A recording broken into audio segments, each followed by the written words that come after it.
સુરત પાલિકા સંચાલિત સ્વીમેર હોસ્પિટલમાં સર્વરમાં ટેકનિકલ ખામી સર્જાતા ઓનલાઈન ટોકન સિસ્ટમ ઠપ થતા હોબાળો મચી જવા પામ્યો છે। કેસ પેપર ન નીકળતા લાંબી કતાર લાગી, જેના કારણે દર્દીઓએ રોષે ભરાઈને બૂમાબૂમ કરી। મોટી સંખ્યામાં દર્દીઓએ કાઉન્ટર પાસે હોબાળો મચાવ્યો હતો। તંત્રએ ટેકનિકલ ખામીના કારણે સર્વર ડાઉન થયાનો બચાવ કર્યો હતો। અધિકારીઓએ લોકોને સમજાવી બપોર પછી સર્વર સુધારીને ટોકન સિસ્ટમ શરૂ કરી છે।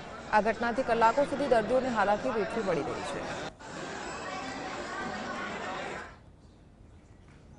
આજે સ્વીમેર હોસ્પિટલની અંદર છેલ્લા 2 કલાકથી સર્વર ડાઉન હોવાના કારણે અનેક દર્દીઓ ખૂબ જ અટવાઈ ગયેલા છે અને આ દર્દીઓ પોતાની સારવાર કરવા માટે પોતાનો રોજિંદો રોજગાર ધંધો છોડીને આવતા હોય છે।